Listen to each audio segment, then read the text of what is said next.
बिस्मिल्लाहिर्रहमानिर्रहीम। Previous video के अंदर हमने सिमेटिडिन तक ड्रग्स को रिवाइज कर लिया था, तो इस वीडियो के अंदर हम सिनाकेल्सिड से स्टार्ट करते हैं। अगर आपने पार्ट 1 नहीं देखा होल फार्माकोलॉजी रिवीजन का, तो फिर आप पार्ट 1 को भी देख लेना, तभी आपको ये वीडियो सही तरह समझ आएगी। ठीक है, तो स्टार्ट करते हैं हम सिनाकेल्सिड से। तो जो सिनाकेल्सिड होती है, ये ड्रग आपने बोन मिनरल होमियोस्टेसिस वाले चैप्टर के अंदर पढ़ा होगा। तो जो सिनाकेल्सिड है, कैल्शियम सेंसिंग रिसेप्टर को एक्टिवेट कर देगी।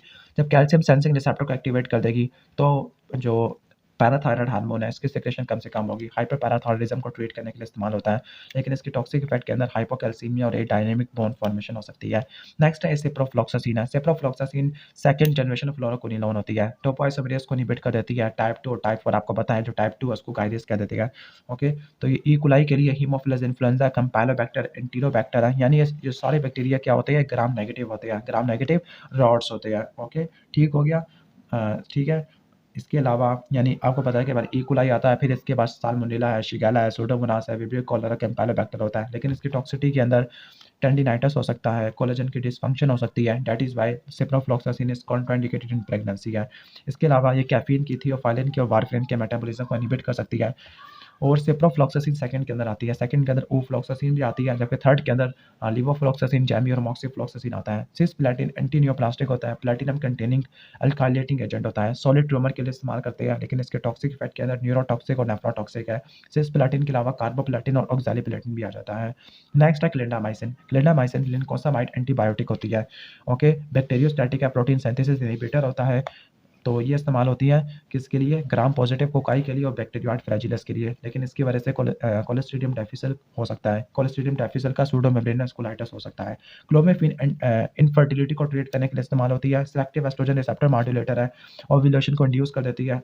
जो पिट्यूटरी के ऊपर एस्ट्रोजन रिसेप्टर उसको ब्लॉक कर देती है, लेकिन इसको यूज़ करने की वजह से कुछ ज़्यादा बर्थ हो जाती है। क्लोनिडीन है। क्लोनिडीन अल्फा 2 एगोनिस्ट है, सीएनएस पे जाके काम करती है। सिंपैथेटिक नर्वस सिस्टम के आउटफ्लो को रिड्यूस कर देती है, ब्लड प्रेशर को कम कर देती है। हाइपरटेंशन को हाइपरटेंशन के अंदर और ड्रग डिपेंडेंसी स्टेट है, उसके अंदर हम इस्तेमाल करते हैं क्लोनिडीन को। लेकिन अगर क्लोनिडीन की वजह से रीबाउंड हाइपरटेंशन होती है, उसको ट्रीट करने के लिए फेंटोलामिन देती है। अल्फा 2 एगोनिस्ट पर मिथाइल डोपा भी बाइंड करती है। नेक्स्ट है क्लोपिडोग्रिल। क्लोपिडोग्रिल एंटीप्लेटिलर ड्रग है, प्रो ड्रग है, यानी CYP2C9 और CYP2C19 से एक्टिवेट होती है। फिर ये एडीपी रिसेप्टर को एंटागोनाइज कर देती है, प्लेटलेट के एग्रीगेशन को मिनिमाइज कर देती है। अगर किसी बंदे के अंदर एस्पिरिन की टॉलरेंस है, यानी एस्पिरिन को इनटॉलरेट है, बर्दाश्त नहीं कर सकता, तो इस केस में हम प्रोफाइलेक्सिस के लिए क्लोपिडोग्रिल इस्तेमाल करते हैं, स्ट्रोक को मिनिमाइज करने के लिए, रीस्टिनोसिस को प्रिवेंट करने के लिए। ओके, टॉक्सिक इफेक्ट के अंदर न्यूट्रोपीनिया और ब्लीडिंग लिखी हुई है। इसके अलावा और एडीपी एंटागोनिस्ट के अंदर प्लासियोग्रिल है, टिकाग्रोलोर है और टिक्लोपिडीन होती है। मेरी प्रोनाउंसिएशन थोड़ी सी खराब है, तो इसके लिए माजरत है। एग्जाम में कभी कभार आ सकता है कि जो टिक्लोपिडीन है वो टीटीपी करवाती है, थ्रोम्बोटिक थ्रोम्बोसाइटोपेनिक पुरपुरा करवाती है और न्यूट्रोपीनिया भी करवा सकती है, जबकि टिकाग्लोलर प्रोड्रग नहीं होती, मतलब पहले से एक्टिवेट होती है। कोकेन कोकेन इनडायरेक्ट सिम्पैथोमिमेटिक होती है। कोकेन और ट्राइसाइक्लिक एंटी डिप्रेसेंट नेट को ब्लॉक कर देती है। लोकल एनेस्थेटिक एक्शन भी होता है, एस्टर टाइप है, सीएनएस को स्टिमुलेट करती है। इनिशियली तो एक साइड करती है, लेकिन अगर ज़्यादा ले लो तो डिपेंडेंस लाइबिलिटी हो सकती है और सीएनएस को डिप्रेस करना शुरू कर देती है। सीजर्स तो कॉमन होती है। हाइपरटेंशन भी हो सकती है, क्योंकि इनडायरेक्ट सिम्पैथोमिमेटिक है। नेक्स्ट है colchicine. Colchicine microtubule assembly inhibitor है, हम इसको माइटोटिक स्पिंडल पॉइजन भी कह सकते हैं।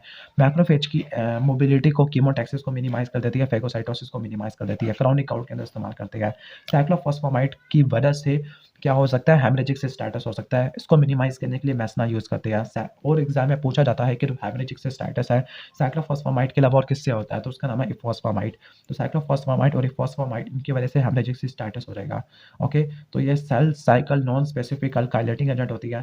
नेक्स्ट है साइक्लोस्पोरिन। साइक्लोस्पोरिन इम्यूनो सप्रेसेंट है, इम्यूनोफाइलिन लाइगेंड होती है। Immuno mean immune system, phylline mean love करना, लाइगेंड होती है। ये साइटोकाइन की सिंथेसिस को ब्लॉक कर देती है, स्पेसिफिकली टी सेल के अंदर। इसकी टॉक्सिसिटी के अंदर बोन मैरो सप्रेशन नहीं आता, बल्कि न्यूरो नेफ्रोटॉक्सिसिटी और सीजर्स वगैरह, हाइपरटेंशन आ सकता है। हाइपरटेंशन और सीजर तो हमने कोकेन के अंदर भी पढ़े थे।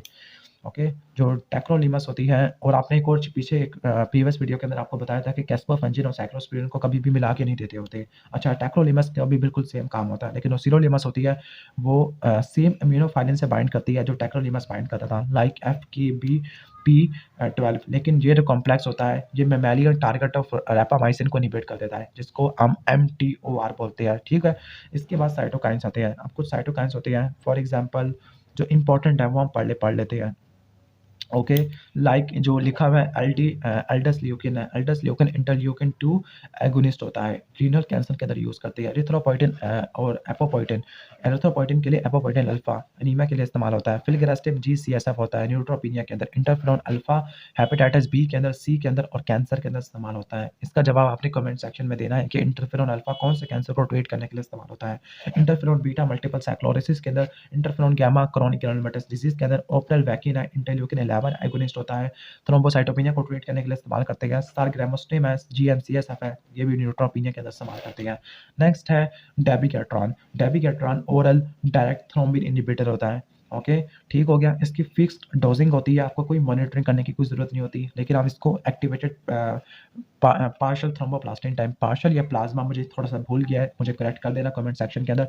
जो डेबिगेट्रॉन के अलावा जो एरिगेट्रोबान और बेवालोरिडिन होती है, ये भी डायरेक्ट थ्रोम्बिन इनहिबिटर होती है, लेकिन जो डेबिगेट्रॉन था ओरली अप्लाई होता है, जबकि जो एरिगेट्रोबान और बेवालोरिडिन होती है, ये पारएंटरली यूज़ होती है फॉर द परक्यूटेनियस एंजियोप्लास्टी वगैरह। ठीक हो गया? ओके। जो थ्रोम्बिन इनहिबिटर होते हैं हैपेनिन इंड्यूस थ्रोम्बोसाइटोपेनिया वाली कंडीशन के अंदर इस्तेमाल होती है और इनको मॉनिटर करते हैं आप एपीटीटी से। ओके, इसके अलावा जो इनका एंटीडोट होता है वो इटारीसुजीमाब होता है, स्पेसिफिकली डेबिगेट्रॉन का। नेक्स्ट है डेंट्रोलिन, डेंट्रोलिन स्पाज्मोलिटिक वाले चैप्टर के अंदर है, कैल्शियम की रिलीज को ब्लॉक कर देती है from the smooth endoplasmic reticulum है, तो ये मैलिग्नेंट हाइपरथर्मिया को ट्रीट करने के लिए इस्तेमाल होती है। इसके अलावा सेरेब्रल पाल्सी, मल्टीपल स्क्लेरोसिस और स्पाइनल कॉर्ड इंजरी की वजह से मसल स्पैज़म होता है, उसको ट्रीट कर देती है। नेक्स्ट है डिनोसिमाब, डिनोसिमाब रैनकल लाइगेंड या रैनकल इनहिबिटर है, यानी रैनक लाइगेंड इनहिबिटर है, ऑस्टियोपोरोसिस को ट्रीट करने के लिए इस्तेमाल होती है। ये पहले रैनकल पे जाके बाइंड करती है और जब रैनकल के साथ बाइंड करती है, उसको इनहिबिट कर देती है, तो ऑस्टियोक्लास्ट की डिफरेंशिएशन नहीं हो पाती। नेक्स्ट है डेस्मोप्रेसिन, डेस्मोप्रेसिन एडीएच एनालॉग होती है। डेस्मोप्रेसिन क्या होती है? वेसोप्रेसिन एनालॉग होती है, लेकिन ये डी है, डेस्मो डी का मतलब दो, तो V2 रिसेप्टर के लिए स्पेसिफिक होती है। पिट्यूटरी डायबिटीज इंसिपिडस, जिसको न्यूरोजेनिक भी बोलते हैं, उसको ट्रीट करने के लिए इस्तेमाल होती है। इसके अलावा हिमाइल्ड हीमोफीलिया और वॉन विलिब्रेंट डिजीज के लिए भी यूज़ होती है।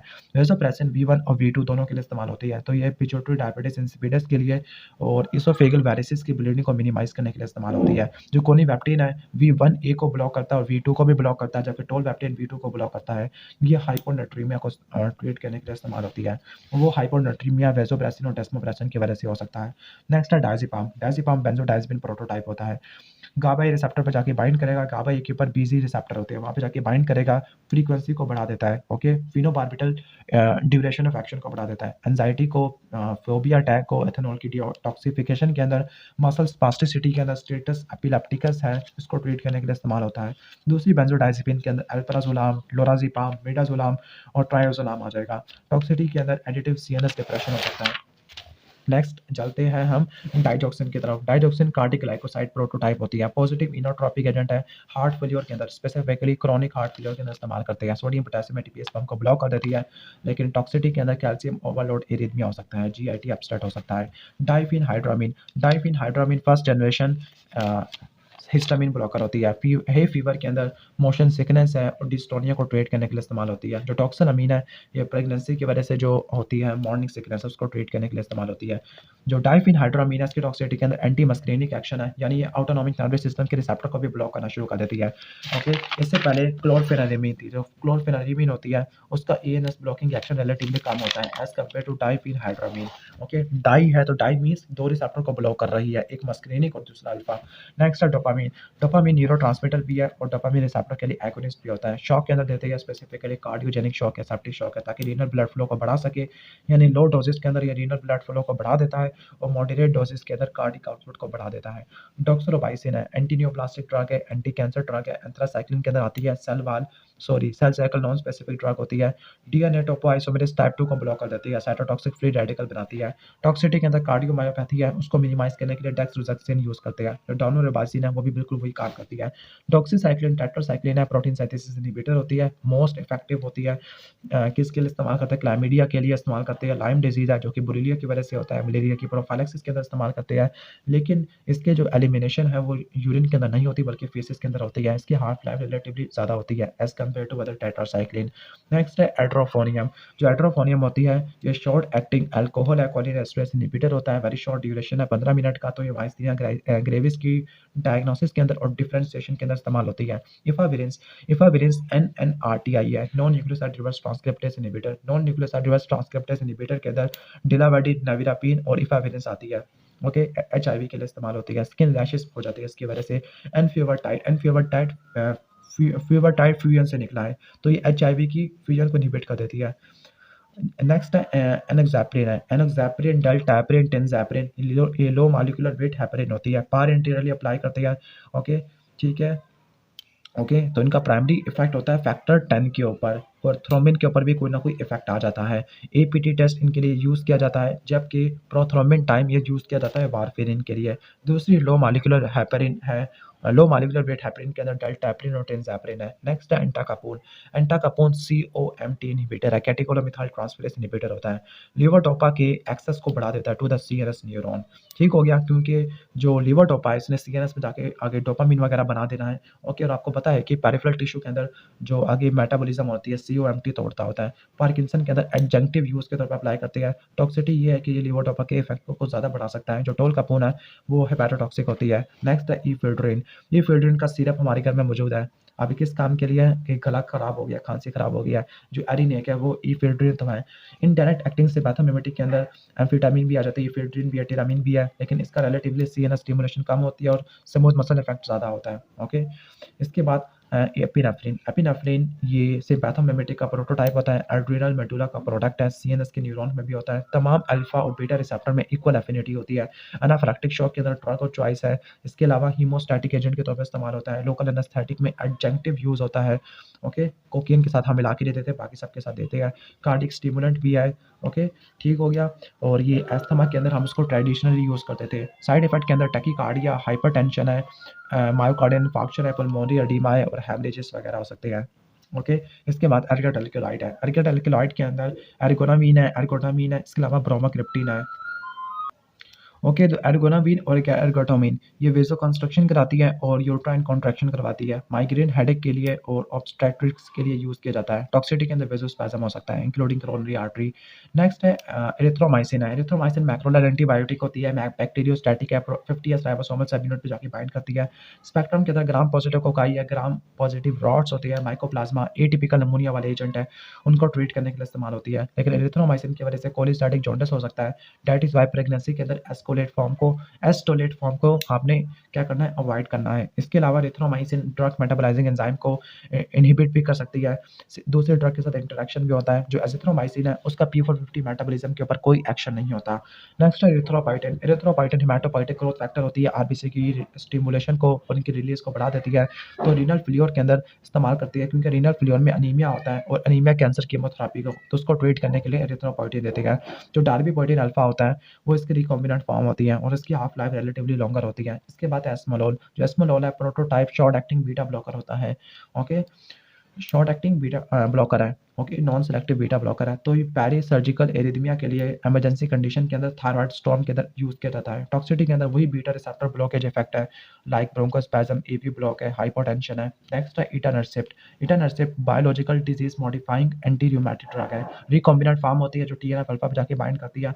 दूसरी TNF अल्फा ब्लॉकिंग ड्रग के अंदर अडालीमुमाब है और इन्फ्लेक्सिमाब है और इटानरसेप है। ओके, तो AEI अल्फाबेट्स बने पड़े हैं यहाँ पर। रूमेटॉइड आर्थराइटिस को दूसरी क्रोनिक इन्फ्लेमेटरी डिजीज़ है, उसको ट्रीट करने के लिए इस्तेमाल होती है।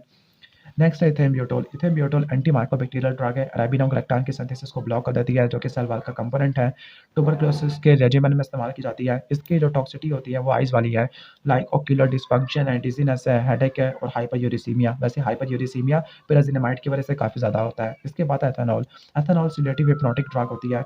इसके एक्शन के अंदर लिखा हुआ है कि जजमेंट इम्प्योर हो जाती है, एटाक्सिया होता है, लॉस ऑफ कॉन्शियसनेस होती है, वेजोडायलेशन है, CVS और रिस्पिरेटरी डिप्रेशन होती है। ज़्यादा यूज़ करने की वजह से डिपेंडेंस हो सकता है और मल्टी ऑर्गन सिस्टम का डिसफंक्शन हो सकता है। प्रेगनेंसी में यूज़ करें तो फीटल अल्कोहल सिंड्रोम है और एथेनॉल जीरो ऑर्डर काइनेटिक को फॉलो करती है।